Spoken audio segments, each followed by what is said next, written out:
Assalamualaikum warahmatullahi wabarakatuh. Perkenalkan, nama saya Nurul Fauzi. Saya mahasiswi Pendidikan Bahasa dan Sastra Indonesia, Universitas Muhammadiyah Sukabumi semester 4.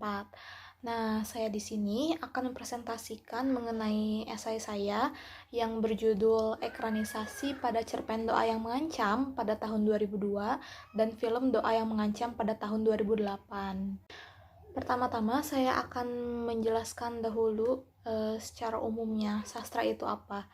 Nah, sastra sendiri menurut KBBI yaitu bahasa, kata-kata, gaya bahasa yang dipakai dalam kitab-kitab, bukan bahasa sehari-hari.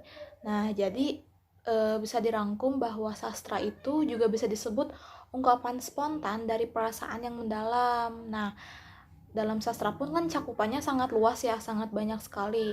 Nah, yang cakupan yang saya kaji mengenai ekranisasi ini yaitu termasuk ke dalam sastra bandingan, salah satu cakupan dari sastra dari dunia sastra gitu. Objek utamanya yang dikajinya yaitu perbedaan dan persamaan yang ada dalam dua atau beberapa hal yang akan dibandingkan. Nah, kan namanya pun udah jelas ya, sastra bandingan gitu. Jadi tidak bisa hanya satu hal, tapi harus dua atau lebih agar bisa dibandingkan. Ekranisasi di sini juga sering disebut transformasi karena kan sebuah pengaliwahanaan ya dari media lain ke dalam media hal baru gitu. Jadi bisa juga disebut transformasi. Nah, dalam esai saya ini transformasinya itu dari cerpen ke film atau kadang juga bisa disebut filmisasi. Lalu selanjutnya saya akan menjelaskan yang pertama yaitu sinopsis dari cerpen Doa yang Mengancam. Nah, dalam cerpennya sendiri lebih menceritakan mengenai tokoh utama yaitu Monsera. Jadi nggak banyak tokoh-tokoh tambahan pendukung untuk cerita ini gitu. Jadi diceritakan ada seorang laki bernama Monsera. Ia merasa dirinya ini yang paling sengsara, yang paling miskin di dunia ini. Jadi hingga pada akhirnya ia menyerah dan mengancam Tuhan gitu.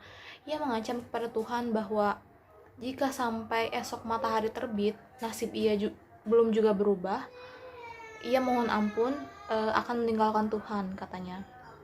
Ia berbicara seperti itu hingga pada akhirnya ia menunggu hingga besok hari, sehari, 2 hari, sampai hingga 3 hari, ternyata tidak juga ada perubahan gitu.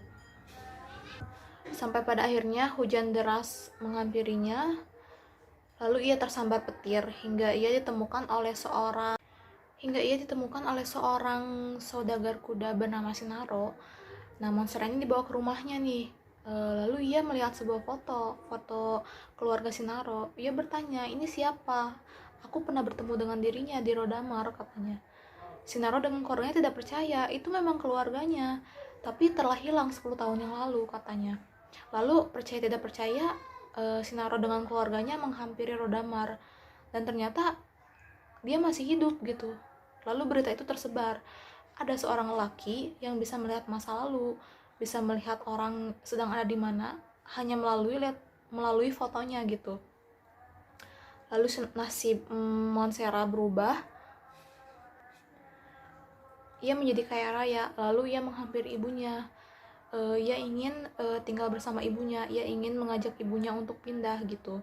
Nah, saat ia membantu ibunya membereskan baju untuk pindahan, ia menemukan sebuah foto ketika ibunya masih muda. Lalu lewatlah kejadian ketika ibunya masih muda. Yang tidak Monsera ketahui bahwa ibunya itu seorang pelacur. Ia lahir lewat seorang ibu pelacur gitu. Ia murka, ia tidak terima akan hal itu.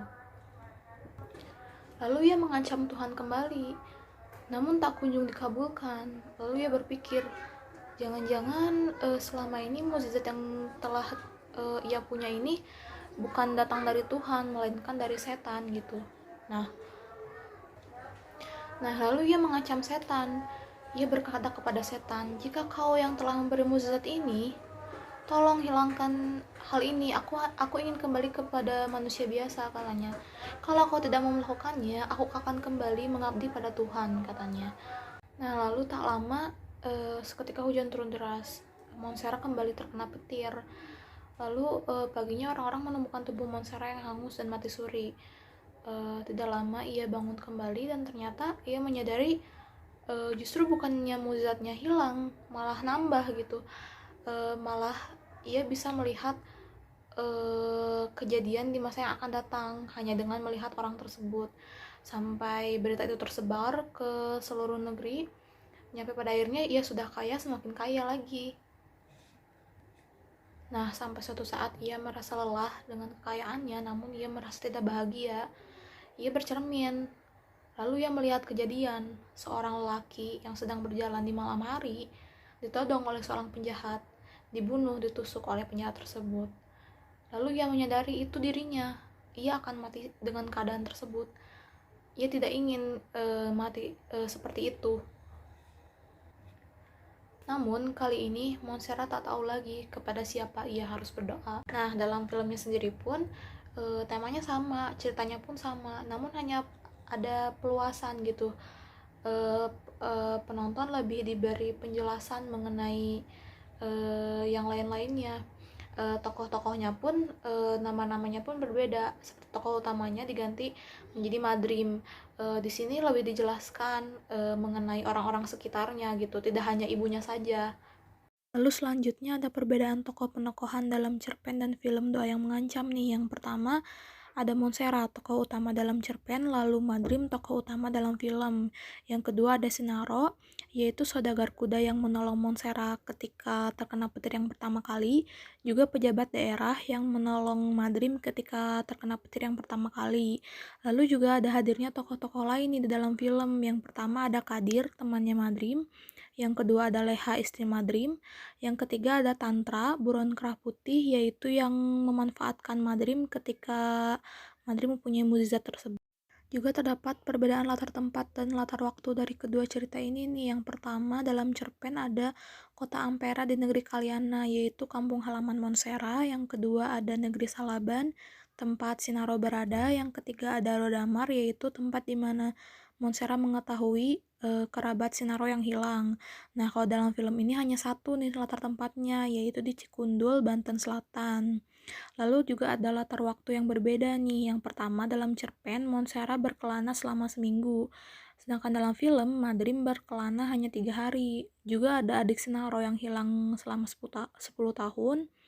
Lalu ada dalam film, anak pejabat ini hilang hanya dalam 1 tahun. Selanjutnya ada perbedaan alur dalam cerpen dan film Doa yang Mengancam. Nah, kedua cerita ini mempunyai alur yang sama nih, alur maju mundur, karena ketika Montserrat atau Madrim bisa mengetahui masa lalu ataupun masa yang akan datang, alurnya sama gitu dua-duanya. Namun ada perbedaan nih dalam akhir cerita. Dalam ending cerpen dibuat menggantung, jadi pembaca dibuat menafsirkannya sendiri-sendiri gitu. Sedangkan dalam film sudah jelas mempunyai akhir yang bahagia. Perbandingan cerpen dan film Doa yang Mengancam. Dalam cerpen tidak dijelaskan mengapa Montserrat ini tiba-tiba terpikirkan mengancam Tuhannya. Karena dalam cerpen sudah disuguhkan pada awal cerita itu dialog ketika Montserrat mengancam Tuhannya. Nah, sedangkan dalam film kan diceritakan nih, Madrim itu mengancam Tuhannya itu terilhami oleh suatu peristiwa gitu. Lalu juga dalam cerpen tidak dijelaskan secara spesifik bahwa Montserrat ini berdoa kepada Tuhan yang mana dan di mana tempatnya. Tidak diceritakan secara rinci gitu apa yang Montserrat anut. Nah, kalau dalam film sudah jelas, Madrim berdoa di masjid memakai pakaian sarung dan peci. Jadi sudah jelas agama dan Tuhan mana yang disembah gitu. Terdapat amanatnya juga nih dari kedua cerita ini. Karena Tuhan itu maha adil, hidup ini satu kesatuan sedih dan senang, dua-duanya harus dihadapi. Tak terkecuali nih, seperti masalah yang dihadapi oleh pemeran utama dari kedua cerita ini. Lazimnya hidup ini berdoa kepada Tuhan yang Maha Esa, bukan kepada setan. Sesungguhnya hidup akan mendapatkan kesesatan jika kita berdoa kepada setan. Demikian yang dapat saya sampaikan. Mohon maaf apabila banyak kekurangan. Wabillahi taufik wal hidayah. Wassalamualaikum warahmatullahi wabarakatuh.